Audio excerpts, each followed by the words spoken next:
कई लोगों के जीवन में अपमान के समय शांत रहने का बिल्कुल स्वभाव नहीं होता और उसी की वजह से वो बहुत सी परेशानियों का सामना करते हैं। हमारे जीवन में जब भी हमारा अपमान होता है तब हमें यीशु को याद कर लेना चाहिए। जब हम निंदा के बीच होते हैं तब हमें एक बात याद रखनी चाहिए कि भले ही मैं परमेश्वर की सेवकाई करूं, फिर भी मेरे परिवार और बच्चों का अपमान हो रहा है।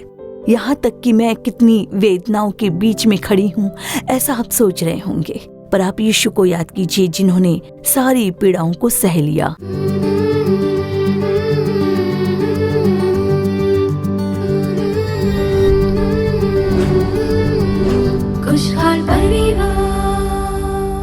प्यारे परमेश्वर के लोगों को प्रेम भरा अभिवादन। इस खुशहाल परिवार कार्यक्रम के द्वारा आपसे दोबारा मिलकर हमें बहुत ही खुशी हो रही है। आज के इस दिन अपमान के बीच प्रभु यीशु को याद करना, इसी शीर्षक पर हम लोग कार्यक्रम देखने वाले हैं। इस संसार में बड़े बड़े कारनामे करने वाले लोगों का भी अपमान जरूर हुआ होगा। हर एक को अपने जीवन में अपमान का सामना करना ही पड़ता है। उसे एक सीख की तरह या फिर अपनी कोशिश को मिली जीत समझकर अपना लेते हो, तभी हम जीवन में जीत पा सकते हैं।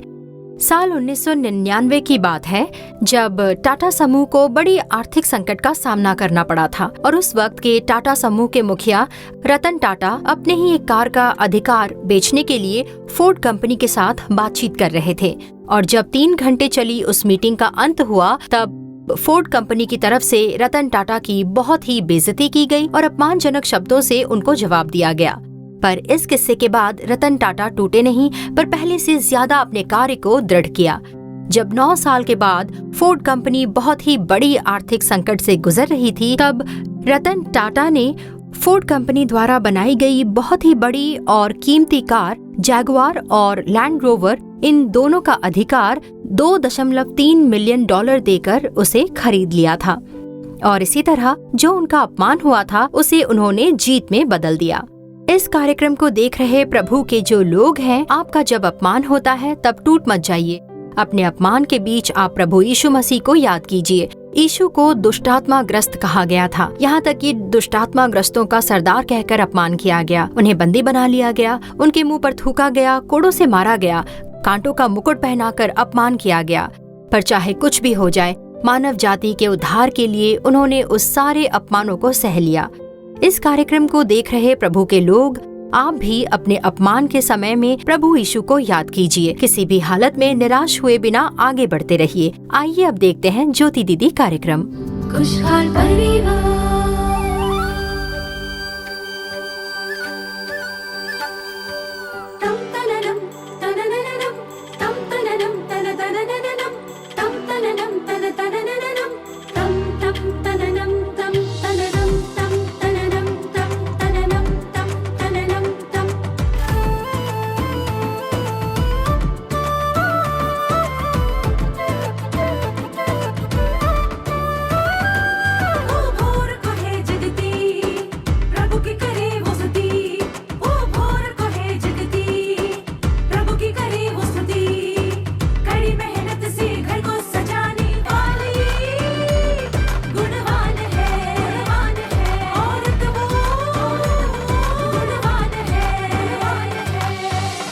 ज्योति बहन,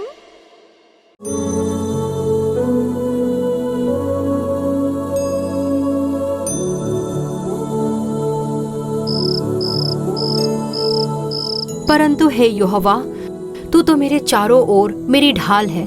तू मेरी महिमा और मेरे मस्तक को ऊंचा करने वाला है।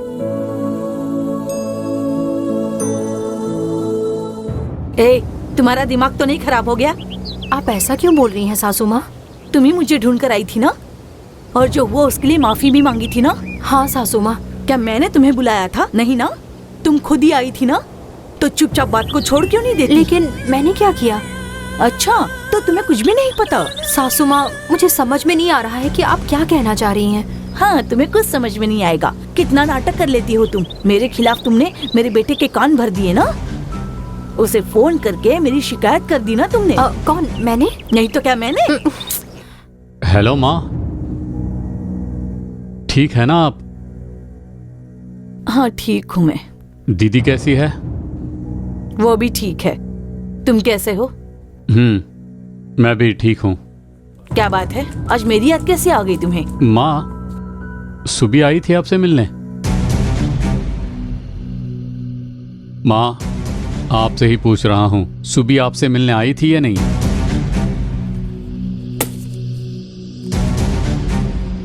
हाँ आई थी वो यहाँ। तो क्या हुआ? वो तो सिर्फ आपसे माफी मांगने के लिए आई थी।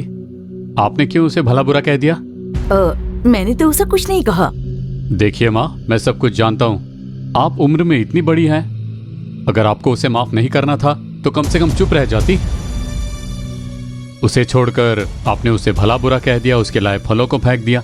क्यों किया माँ आपने ऐसा? किसने बताया तुम्हें ये सब? किसी ने भी बताया हो। यही सब हुआ था ना? तो क्या उसे घर के अंदर बुलाकर खाना खिलाऊं? बहुत बदल गए हो तुम। पहले तो तुम ऐसी बातें नहीं करते थे, पर अब देखो मेरे मन को वेदना पहुंचाना चाहते हो ना तुम। आपका स्वभाव भी तो बदल गया है। दरअसल सारी गलती मेरी है। मैं ही उसे बार बार कह रहा था कि माँ से जाकर माफी मांग लो। बस करो अब। मुझे तो ऐसा लगा था कि तुम्हारी बीवी ही मुझे कोसती होगी। अब तुम भी मेरी शिकायत करने लग गए। आप बेमतलब की बातें कर रही हो माँ। सही कहा बेटा, अब तो हम तेरे लिए गैर हो गए हैं। रखती हूँ फोन।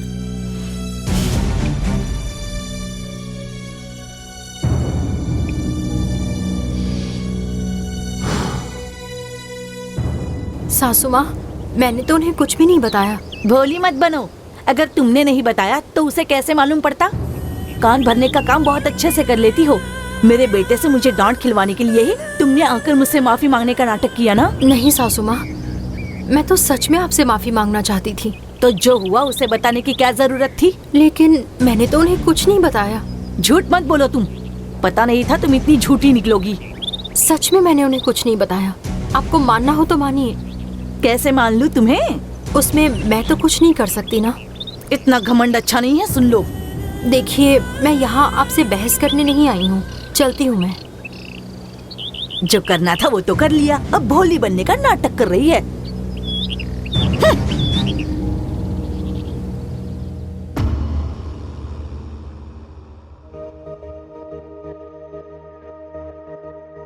जॉन, क्या हुआ मम्मी? दादी के बारे में तुम्ही ने पापा को बताया? तुमसे ही पूछ रही हूँ, तुमने ही बताया ना? हाँ, मैंने ही बताया। तुमसे कहा था ना मैंने कि कुछ मत बताना, तो क्यों बताया तुमने? आप रो रही थी ना मम्मी, मुझे वो देखकर बहुत बुरा लग रहा था, इसीलिए मैंने पापा को सब बता दिया। पापा, दादी ने मम्मी को बहुत डांटा। पापा, मम्मी को दादी ने डांटा? ऐसा क्यों किया उन्होंने?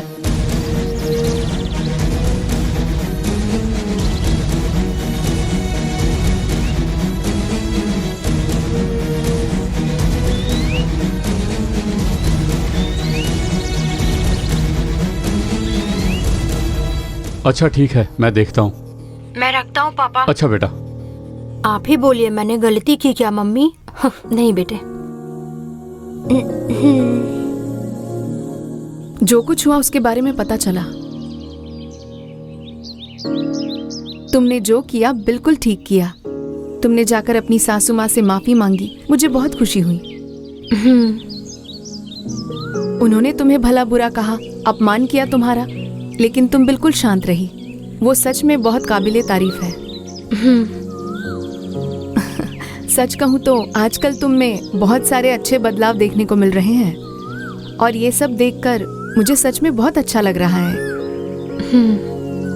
क्योंकि कई लोगों के जीवन में अपमान के समय शांत रहने का बिल्कुल स्वभाव नहीं होता, और उसी की वजह से वो बहुत सी परेशानियों का सामना करते हैं।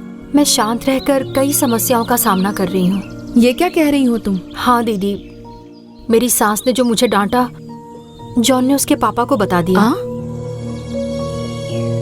और वो अपनी माँ को फोन करके उन पर बहुत ही बरस पड़े। मेरी सास को लगा कि मैंने ही बताया, तो उन्होंने सभी के सामने मुझे भी काफी भला बुरा कहा। वही बात मैं बिल्कुल झेल नहीं पा रही हूँ दीदी।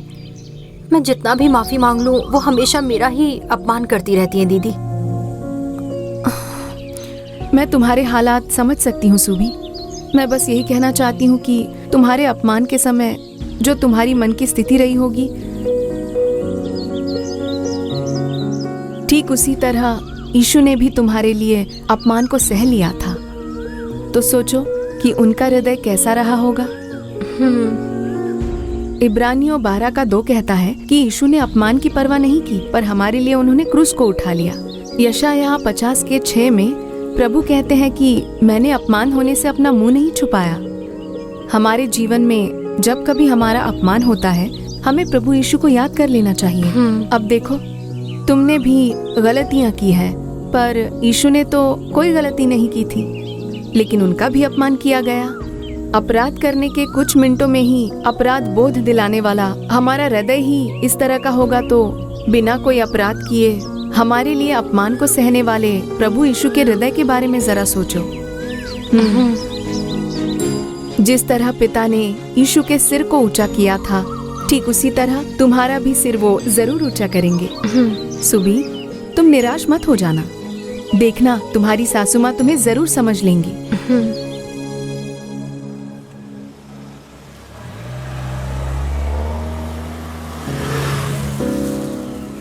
आपने ऐसा क्यों किया? आपकी माँ को हमेशा यही गलतफहमी रहती है कि मैं आपका कान भरती हूँ। वो हमेशा यही समझती हैं कि सारी मुसीबतों का जड़ मैं ही हूँ। तो क्या करता मैं? तुम तो सिर्फ माफी मांगने गई थी और उन्होंने तुम्हारी इतनी बेइज्जती की। लेकिन आपको उनके साथ ऐसा नहीं करना चाहिए था। मैं तो माफी मांगने गई थी ना।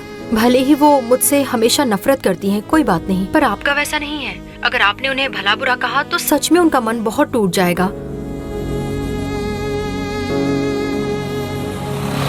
आप अभी उनसे फोन करके उनसे माफी मांगिए।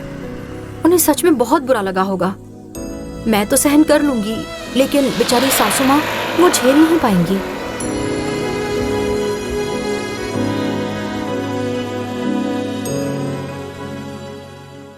खुशहाल परिवार। तो प्रियजनों, ज्योति दीदी कार्यक्रम में अपमान के बीच प्रभु यीशु को याद करो, इस बात को हम लोगों ने जान लिया है। प्रभु यीशु ही हमारे लिए मिसाल है। कई अपमान और निंदा को झेलने वाले प्रभु यीशु को हमें याद करना होगा, और तभी हमारे सारे अपमान और निंदाएं जीत की सीढ़ियां बन जाएंगी। और अब आपके आशीष के लिए प्रभु का संदेश देकर प्रार्थना करने बहन जॉयस लाजरस बिल्कुल तैयार हैं। प्रार्थना के साथ संदेश सुनिए। परमेश्वर निश्चय ही आपको आशीष प्रदान करेंगे।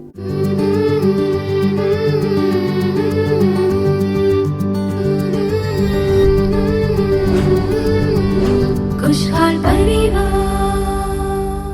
प्रभु और उद्धारकर्ता यीशु मसीह के महान नाम में आप सभी को खुशहाल परिवार द्वारा शुभकामनाएं और धन्यवाद साझा करती हूँ। परमेश्वर खुद आपसे बात करें और आपको आशीष दें। इस दिन भी अपमान में यीशु को याद कीजिए। तो प्रभु में मेरे प्रियजनों, इब्रानियों अध्याय 12 और वचन 3 को देखें तो वहाँ लिखा है, इसीलिए उस पर ध्यान करो जिसने अपने विरोध में पापियों का इतना विरोध सह लिया कि तुम निराश होकर साहस न छोड़ो। तो मेरे प्रियजनों, हमारे जीवन में, जीवन की राह में कष्ट आएंगे, कठिनाइयां, निंदा आएंगी, अपमान आएगा, बहुत ही कठोर समय आ सकता है। इन्हीं सब के बीच परिवार में हम एक गवाही के साथ जी सकते हैं। प्रभु परिवारों को आशीष देंगे। यीशु के जीवन में भी कष्ट आए थे, कठिनाइयां आई थी, उत्पीड़न आए थे।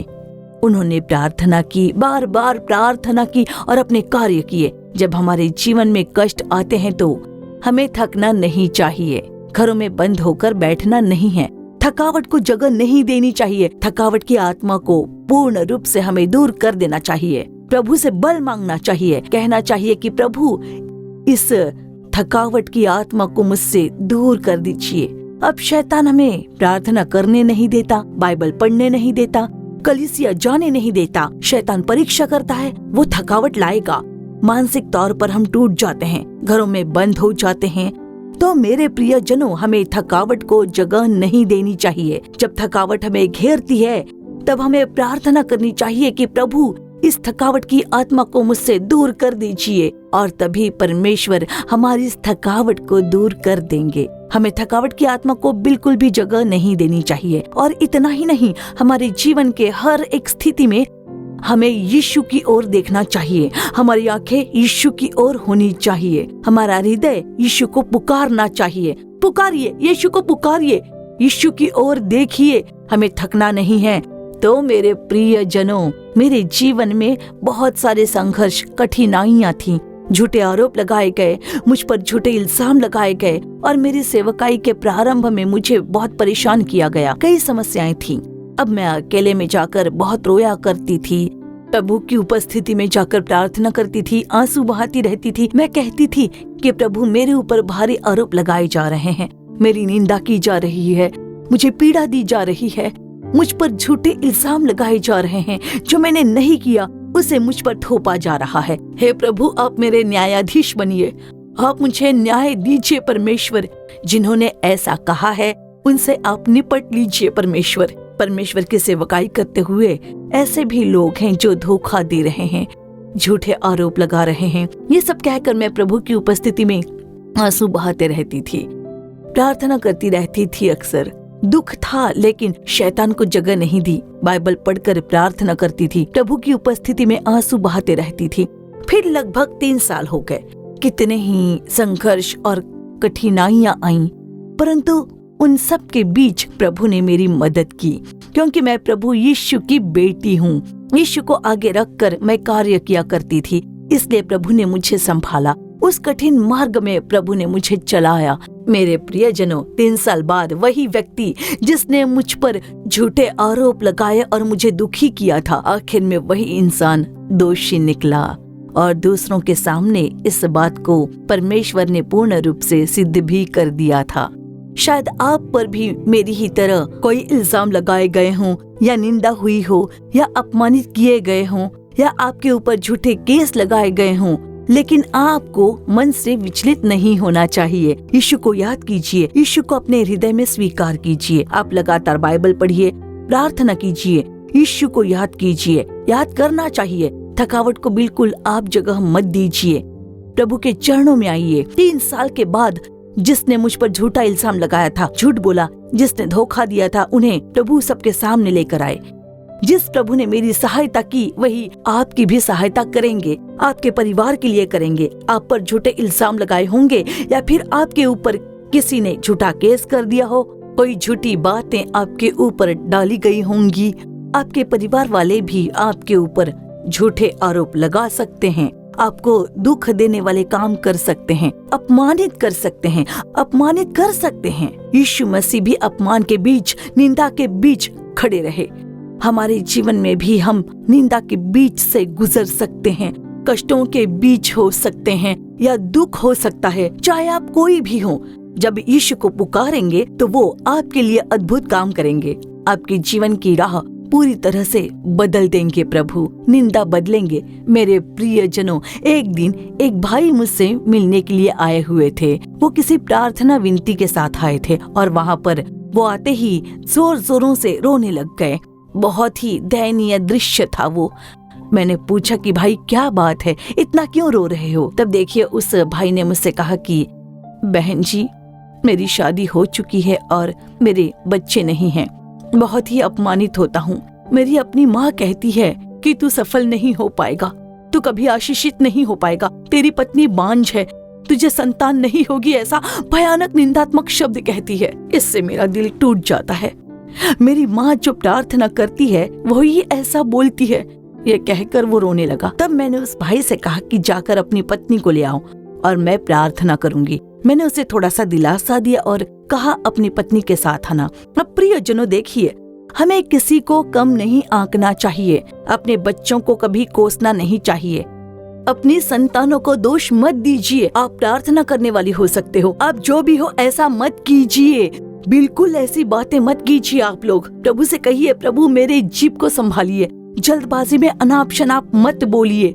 उस छोटे भाई का हृदय टूट गया था और बहुत रोने लग गया था। वो लगातार रो रहा था वहाँ।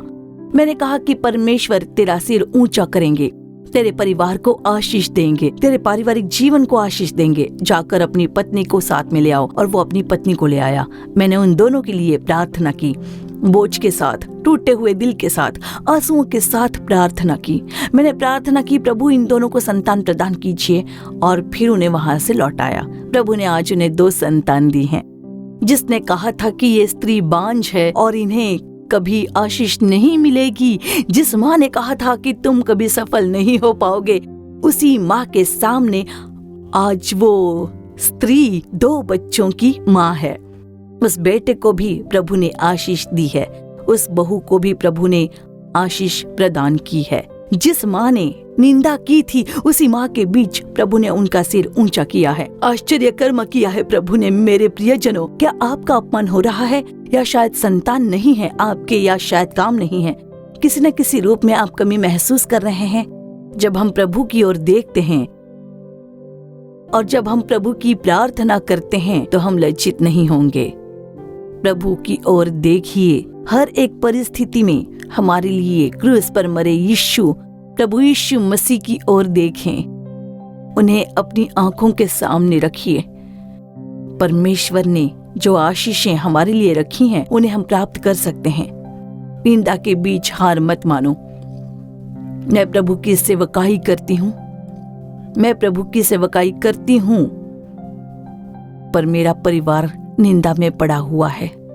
मेरे बच्चे अपमानित हो रहे हैं और मैं दुख के बीच में हूँ। क्या आप ऐसा सोचते हैं? तो एक बात याद रखिए, उस प्रभु को याद कीजिए जिन्होंने सारे कष्ट सहे। ऐसा मत सोचिए कि सेवकाई काफी हो गई और थकावट की आत्मा को जगह मत दीजिए।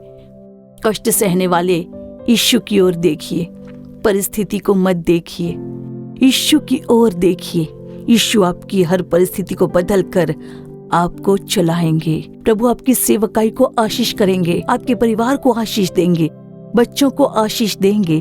परमेश्वर खुद आपके परिवारों को आशीष देंगे। आइए प्रार्थना करते हैं। हे यीशु, मैं आपका धन्यवाद करती हूँ प्रभु। मैं परिवारों के लिए प्रार्थना करती हूँ परमेश्वर। परिवार बहुत महत्वपूर्ण है प्रभु। परिवार में हर भाई बहन से आप बात कीजिए हे प्रभु परमेश्वर। परिवार में सास से भी आप बात कीजिए परमेश्वर। परिवार में जितने भी जवान बच्चे हैं, आप उनसे बात कीजिए।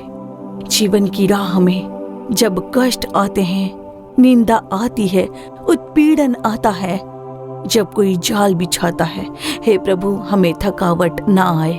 थकावट की आत्मा को बच्चों से दूर कर दीजिए। अपमान सह रहे बच्चों से अपमान को दूर कर दीजिए।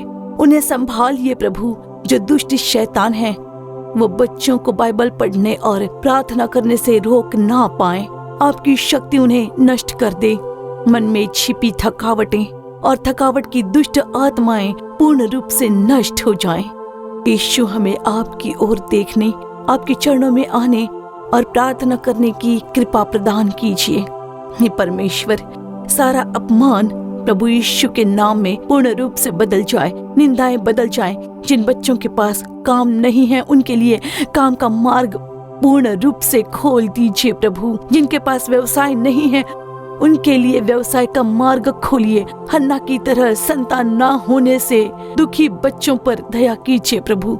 उनकी निंदा बदल दीजिए, उनकी पीड़ा बदल दीजिए, उनका दुख बदल दीजिए। जैसे आपने हन्ना को शमूएल दिया, उसी तरह से आप इन लोगों को बच्चों की आशीष दीजिए। इस समय में जो इस कार्यक्रम से जुड़े हैं, जो इस कार्यक्रम को देख रहे हैं, उनके लिए आप आश्चर्य कर्म कीजिए, आप चमत्कार कीजिए। इन लोगों से थकावट की आत्मा दूर कीजिए। आत्मिक जीवन में आगे बढ़ने से रोकने वाली आत्माएं प्रभु यीशु के नाम में नष्ट हो जाएं। प्रभु परमेश्वर, प्रभु परिवारों को आशीष दीजिए, परिवारों को आशीष दीजिए, परिवारों को आशीष देकर उन्हें बढ़ाइए। जीवन में असफल बच्चों की असफलताओं को विजय में बदल दीजिए परमेश्वर। इच्छित कार्यों में आप आश्चर्य कर्म कीजिए। ऐसा करने के लिए प्रभु हम आपका धन्यवाद देते हैं। यीशु के नाम में प्रार्थना करते हैं हमारे अच्छे पिता, आमीन आमीन। मेरे प्रियजनों, परिवार बहुत महत्वपूर्ण है। परिवार में पवित्र आत्मा कार्य करके आशीष देते हैं।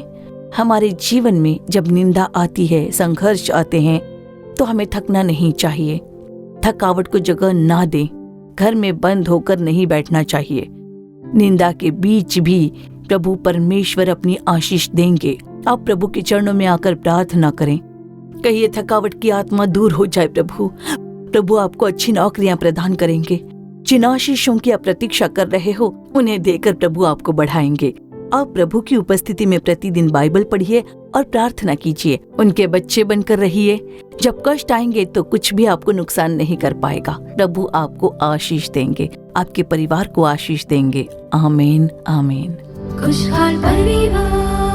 प्रियजनों, हमारी आशा है कि आज का ये कार्यक्रम आपके लिए लाभदायक रहा होगा। आपने जो भलाई और आशीष पाया है उसे हमें बताना बिल्कुल भी भूलिएगा मत।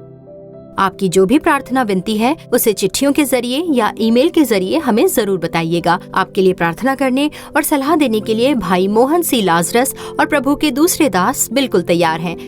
हमारे Jesus redeem social media platform के दूसरे कार्यक्रमों से जुड़ना मत भूलिए। विशेष रूप से आओ प्रार्थना करें और अद्भुत पर्व कार्यक्रम से जुड़ जाइए। फिर आपसे अगले कार्यक्रम में दोबारा मुलाकात होगी। तब तक प्रभु की महान कृपा आपके संग बनी रहे। For further details and prayer support, contact Jesus Redeems Ministries, Nallumavadi, Tuticorin District, 628211. Our phone number 04435454545. Email info@jesusredeems.org. Our website www.jesusredeems.com. God bless you.